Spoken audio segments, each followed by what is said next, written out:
అప్పు కావ్య దగ్గరికి వచ్చి ఎప్పటికైనా బావగారిని నువ్వు ఇంటికి తీసుకొని వస్తావన్న నమ్మకం నీకైతే మాత్రం ఉంది. కానీ ఇంట్లో ఉన్న వాళ్ళెవ్వరికీ లేదు. అత్తయ్య గారు బావ కోసం ఆలోచిస్తూ తన ఆరోగ్యాన్నే పాడు చేసుకుంటున్నారు అని చెప్పేసి అయితే అంటూ ఉంటుంది. ఆ మాటలు వినగానే అక్కడ ఉన్న కావ్య అయితే చాలా బాధపడుతూ ఉంటుంది. అత్తయ్య గారికి ఎలాగోకలాగా ఏదో ఒకటి చేసి తన ఆరోగ్యం బాగుండేటట్లు నేను చూసుకోవాలి కదా అని చెప్పేసి అయితే అపర్ణాదేవి దగ్గరికి వెళ్తూ ఉంటుంది. ఇంతలో అక్కడ ఉన్న అపర్ణాదేవి అలా బాధపడటం చూసి, ఏంటత్తయ్య ఎందుకు ఇలా అయిపోతున్నారు అని చెప్పేసి అయితే అడుగుతూ ఉంటుంది. ఆ మాటలు వినగానే అక్కడ ఉన్న అపర్ణాదేవి మాత్రం, నా కొడుకు బ్రతికే ఉంటే నీకు మాత్రమే ఎందుకు కనిపించుతున్నాడు?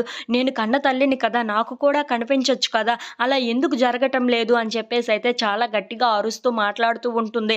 ఆ మాటలు వినగానే అక్కడ ఉన్న కావ్య మాత్రం, ఎందుకంటే ఆయన గతం మర్చిపోయారు కాబట్టి అతను మీకు కనిపించటం లేదు, అతనికి మీరు ఎవరో తెలియదు అని చెప్పేసి అయితే అంటూ ఉంటుంది. ఆ మాటలు వినగానే అక్కడ ఉన్న అపర్ణాదేవి అయితే ఒక్కసారిగా షాక్ అయిపోయి కావ్య వైపు అలా చూస్తూ ఉండిపోతుంది. ఇంతలో అక్కడ ఉన్న కావ్యని, ఏంటి కావ్య నువ్వేం మాట్లాడుతున్నావు అని చెప్పేసి అయితే అడుగుతూ ఉంటుంది.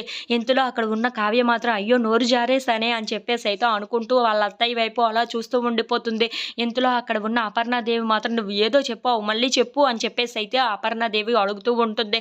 ఆ మాటలు వినగానే అక్కడ ఉన్న కావ్య మాత్రం, అవునత్తయ్య అతను గతం మర్చిపోయి మనందరినీ మర్చిపోయారు, అందుకే ఇప్పుడు మన ఇంటికి రాలేదు, మనల్ని ఎవరిని గుర్తుపట్టడం లేదు, రేపే మిమ్మల్ని ఆయనకి చూపిస్తాను, ఆయన్ని మీరే రేపు మీ కల్లారా మీరు చూసుకుందరు గాని అని చెప్పేసి అయితే అంటూ ఉంటుంది. ఆ మాటలకి అక్కడ ఉన్న అపర్ణాదేవి చాలా సంతోషిస్తూ ఉంటుంది.